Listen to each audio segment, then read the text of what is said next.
चलिए हेलो दोस्तों, आज मैं फिर 12th क्लास के लिए एक नया वीडियो लेकर के आया हूं जिसमें हम लोग आज बात करने वाले हैं नए टॉपिक के बारे में। आइए जानते हैं वो कौन सा टॉपिक है।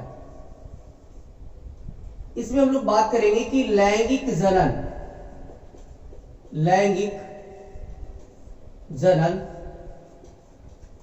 करने वाले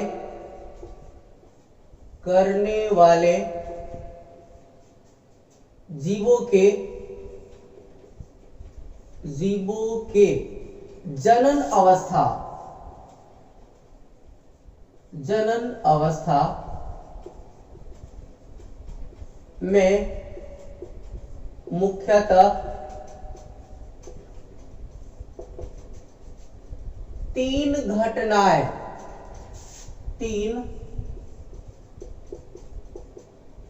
घटनाएं होती है।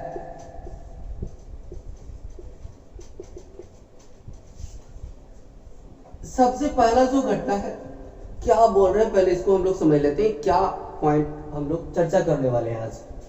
तो ध्यान दीजिएगा, लैंगिक जनन करने वाले जीवों, जो लैंगिक जनन की क्रिया करता है जो जीव, उसके जनन अवस्था में, यानी कि उसके जनन अवस्था में मुख्यतः के को घटना होता है। जनन अवस्था का मतलब आप लोग समझ रहे होंगे, किशोरावस्था के बाद जनन अवस्था आता है, और खास करके लैंगिक जनन करने वाले जीवों की बात की जा रही है।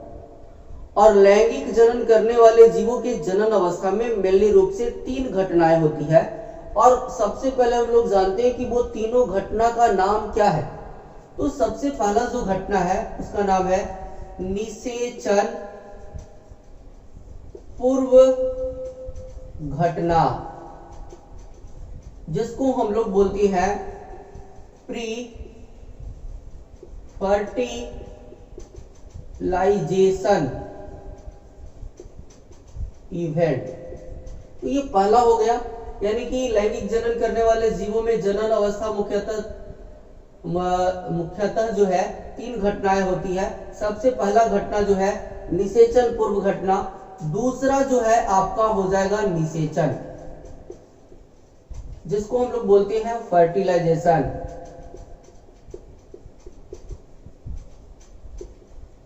और जो तीसरा है इसका नाम है निषेचन पश्च घटना,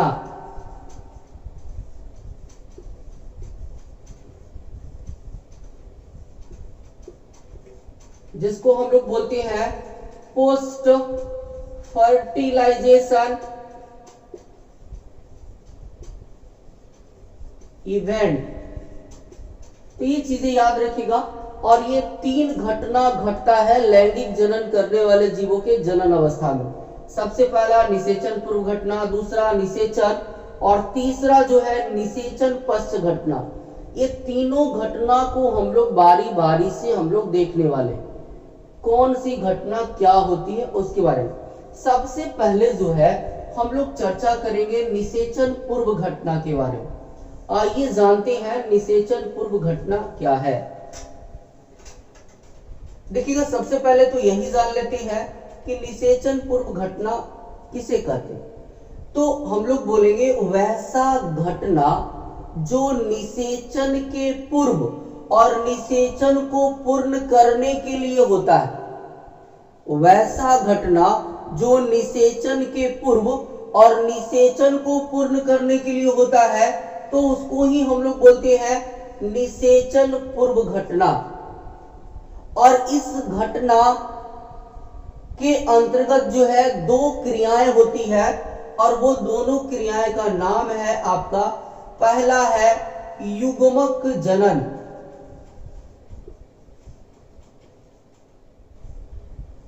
जिसको हम लोग बोलते हैं गैमेटोजेनेसिस,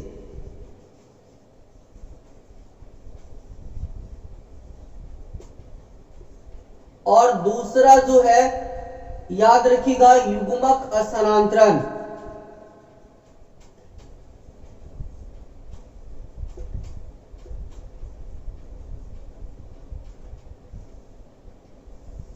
जिसको हम लोग बोलते हैं गैमेट ट्रांसफर।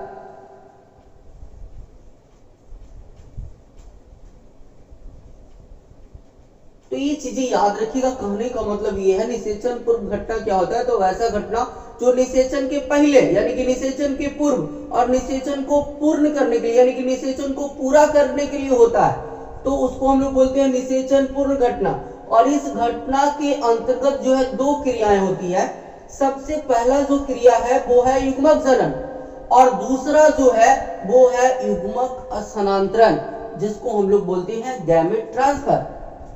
अब हम लोग जानेंगे कि युग्मक जनन क्या होता है। तो ध्यान दीजिएगा, बताया जाता है कि वैसी प्रक्रिया जिसमें युग्मक का निर्माण होता है, यानी कि युग्मक जनन में युग्मक का निर्माण होगा बाबू। युग्मक कहने का मतलब कि इसमें गैमेट बनता है।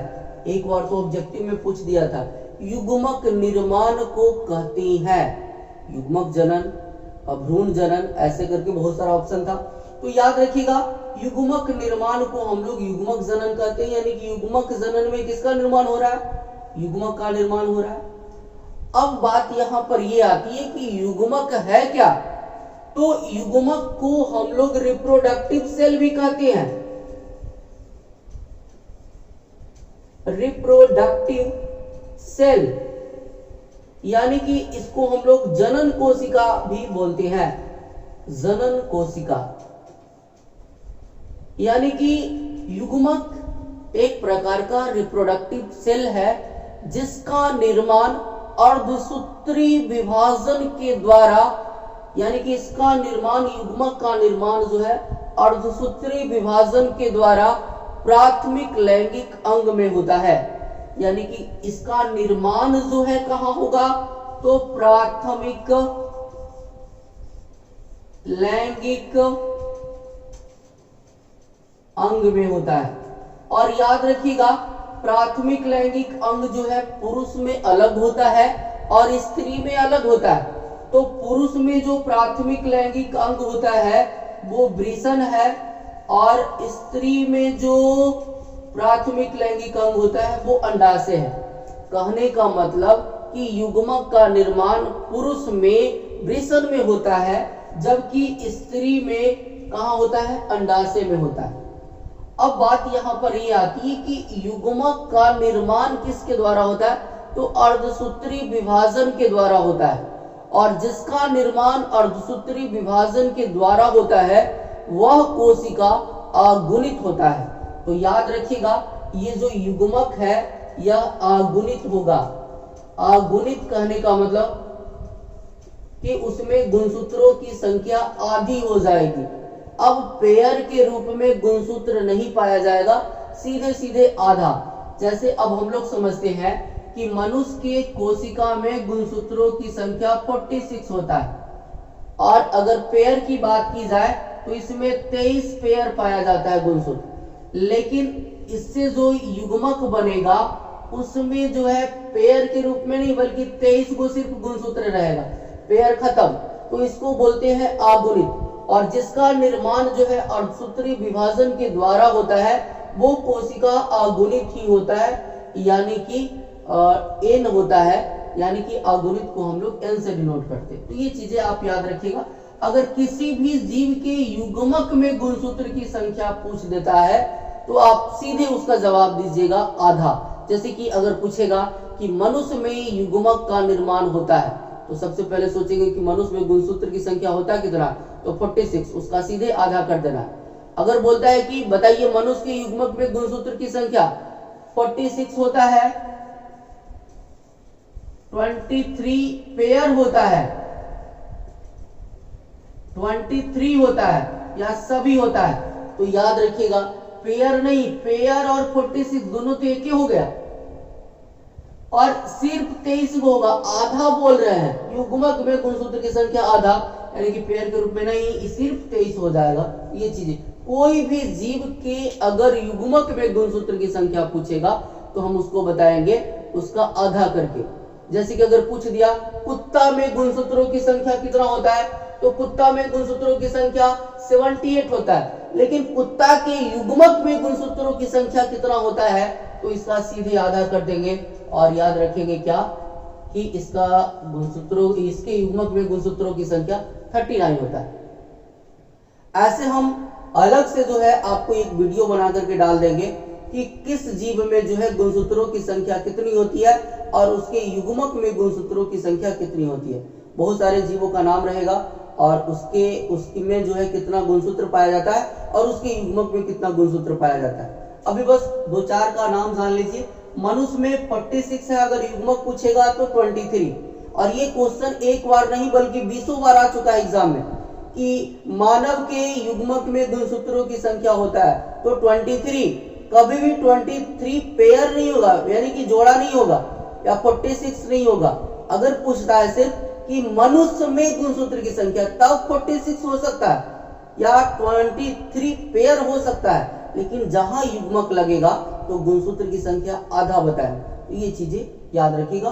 और ये मनुष्य वाला क्वेश्चन तो हमेशा पूछ देता है और इसलिए इसको दिमाग में अटा लीजिए, एकदम बैठा लीजिए, भूलना नहीं है। नहीं तो आप क्वेश्चन बैंक पलटिएगा तो आपको पता चलेगा कि मानव से जो है बहुत सारा क्वेश्चन गुणसूत्र वाला पूछ दिया। तो इस चीज को याद रखें। और अगर आपको अच्छे से तैयारी करना है तब आपको हर एक पॉइंट पे फोकस करना होगा। अगर आप जो है हर एक पॉइंट को ठीक से नहीं समझ पा रहे तो फिर आपके लिए जो है बायोलॉजी कठिन हो जाएगा। अभी कोशिश कीजिए समझने का। अभी रेगुलरली वीडियो आता रहेगा और जहां पे भी प्रॉब्लम होता है कमेंट कीजिए, हम उसको समझाने का कोशिश जरूर करेंगे। आइए अब हम लोग जानते हैं युग्मक के बारे में। सारी चीजें हम लोग जान गए, लेकिन यहाँ पे अगर हम लोग युग्मक की ही बात करें, युग्मक का स्थानांतरण बाद में हम लोग पढ़ेंगे। अगर युग्मक के आकार और व्यवहार की बात की जाए, उसके आधार पर जो है युग्मक को दो भागों में बांट सकते हैं। अगर युग्मक इधर है, ऐसे यहां पे लिख देते हैं युग्मक, और युग्मक के आकार और व्यवहार की अगर बात की जाए तो आकार और व्यवहार के आधार पर युग्मक को दो भागों में बांटा जा सकता है। एक है समयुग्मकी, जिसको हम लोग आइसोगैमस बोलते हैं, आइसोगैमस। और ये क्वेश्चन 2 नंबर में पूछने का चांस बहुत ज्यादा है, आइसोगैमस यानी कि समयुग्मकी, इसलिए इसको ध्यान से सुनिएगा। और एक है विषम युग्मकी, जिसको हम लोग एनिसोगैमस भी बोलते हैं। आइए युग्मक को हम लोग दो भागों में बांटते हैं। किसके आधार पर? तो आकार और व्यवहार के आधार पर। अब बताया जाता है कि समयुग्मकी होता क्या है। तो याद कीजिएगा कि निषेचन जब पढ़ेंगे ना तो उसमें नर युग्मक और मादा युग्मक का संलयन होता है। तो इसमें भी नर युग्मक और मादा युग्मक का दोनों का तो संलयन होगा, लेकिन याद रखिएगा इसमें नर युग्मक का आकार और मादा युग्मक का आकार एक समान होगा, यानी कि सम होगा। सम का मतलब बराबर, यानी कि आकार देख करके एकरा पहचान ही नहीं सकते हैं कि कौन नर युग्मक है और कौन मादा युग्मक, यानी कि दोनों एक ही जैसा लगेगा। यानी कि इसका आकार भी सेम होता है और इसके अंदर का गुणों जो है एक के समान होता है, यानी कि आकार भी समान और व्यवहार भी समान। यानी कि संलयन करने वाला वैसा युग्मक जिसका आकार एवं व्यवहार एक समान होता है तो उसको हम लोग बोल देते हैं समयुग्मकी। इस चीज को याद रखिएगा। और समयुग्मकी में जो है नर युग्मक एवं मादा युग्मक में विभेद कर पाना, यानी कि अंतर स्पष्ट कर पाना मुश्किल होता है। यानी कि इसमें दोनों नर युग्मक और मादा युग्मक दोनों एक समान ही होता है। और इसका एग्जाम्पल क्या होगा? तो याद रखिएगा समयुग्मकी का एग्जाम्पल जो है ऐसे सवाल ही होता है, लेकिन सभी सवाल में समयुग्मकी यानी कि नहीं होता है, यानी कि नर युग्मक और मादा युग्मक एक समान ही होता है। कुछ सवाल है जैसे कि याद रखिएगा क्लैडोफोरा, क्लैडोफोरा।